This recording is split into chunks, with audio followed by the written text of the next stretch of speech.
Today, week 17, a lot to look forward to. And as another year winds down, the excitement builds for what 2026 may bring. And while a few of us are already in celebration mode, many are still just trying to find a way into the party.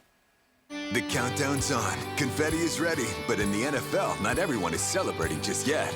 One last spot is up for grabs in the AFC as the Steelers need a win today against the Browns. Meanwhile, the Texans are already toasting after last night's win over the Chargers secured their postseason invite. Over in the NFC, Carolina can take home the South Crown with a win and a Tampa loss or tie, striking midnight on the Bucs' playoff hopes. And in the battle for the number 1 seeds, the Broncos and the Seahawks can each claim a first-round bye and home field advantage if they just win out. The resolutions are coming. Can you hear that playoff clock? Wow. Wow is right. Wow. A lot happening right there. Here we go, week 17. Jules, what's your headline, bud? I mean, we were watching this whole thing, and there's no number 1 seeds from last year.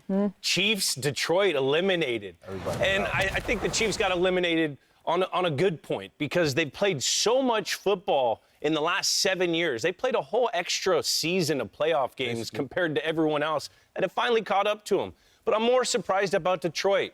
They lost their identity.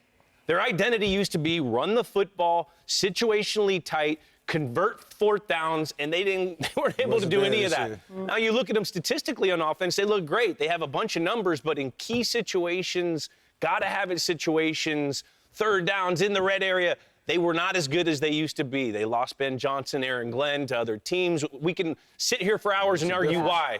But I do think that they will be back next year because they have a lot of great pieces in a lot of great areas. They got to get Jared Goff protected. Know what this means? What does it mean? They're about to be a new sheriff in town. Yeah. About to be a new sheriff in town. No Mahomes, no Brady. Oh, just you got Hurts and you got, Stafford who have won, but there could be a new sheriff in town, and that's exciting. That means new generation of football. There will be a new sheriff in town. There will? Yeah, because this thing is wide open right now. When you look at the Chiefs, what you talked about, let's give credit to the Chiefs. For the last 7 years, we knew who was going to be on one side of this, the conference championship. It was going to be the Kansas City Chiefs, but they're no longer there. Philadelphia Eagles are not looking as strong as they were the last couple of years. So you look at all of these teams that are in the playoffs right now. Anybody can win this thing. When I look at New England, they got a poised young quarterback, a great coach. When you look at the 49ers, every time Shanahan gets them into the playoffs, they either make the conference game or they go to the Super Bowl. And he won't have a Brady or Mahomes to go against. When you look at the Rams, they were the strongest team in the league, we thought, for a while. And then they go to Carolina, and they get beat by Carolina. The Seahawks showed championship mettle last week, going down and then coming back and winning. So when you look at what's going to happen in the Super Bowl this year, there's going to be 2 new teams going against each other. I don't care who it is. I'm excited because everybody's in the mix. There's no clear a team right here that you would say is going to win the Super Bowl like you had last year, with the 2 teams that were in it. And, the word we liked last week, and I even talk about parity. the elephant in the room, which is who? I mean, Josh Allen. Josh Allen, absolutely. What is he going to do? I mean, the door's wide open for the Buffalo Bills. Every year, they've gotten close, and who derailed them? It was the Kansas City Chiefs. It was the Baltimore Ravens. It was the Cincinnati Bengals. There's no Joe Burrow, no Patrick Mahomes. Look, this is the time. Now, then the when? door is open for them.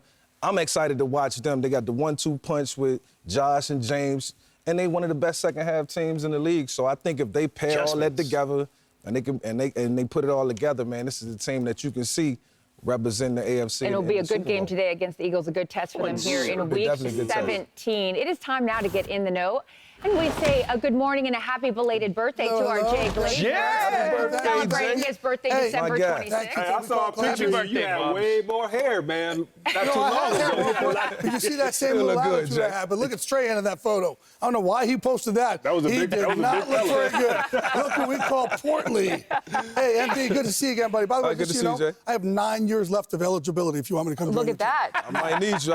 You know what? We're going to go in the eye next year. I need a fullback. Yeah, we go. Well, there's some teams that need a lot of quarterbacks right now. Another quarterback injury, unfortunately, for the Packers last night. Jay, what's the latest? Everybody's been banged up there. They're going to rest a lot of their players. this week's game because of, obviously, they're locked in the 7th seed. But what they don't know is who's going to play quarterback. And the problem is, obviously, Jordan Love's still in the concussion protocol. They have to see if he can come back from that. Even if he can, you're thinking, well, obviously he's going to rest. Well, he is the type of quarterback that does want to push to play at least a little bit. He doesn't like to sit out consecutive games. But then also Malik Willis, who probably made a lot of money last night. Because he's going to be a free agent after this. Unbelievable job Matt LaFleur's done with his technique and his footwork. But he had a AC joint, injury to his AC joint that probably would have put most guys out. Yeah. He went out there, played with that injury. You saw eventually just whatever they shot it with kind of wore off at one point there. But, man, he just gutted it out, toughened it out.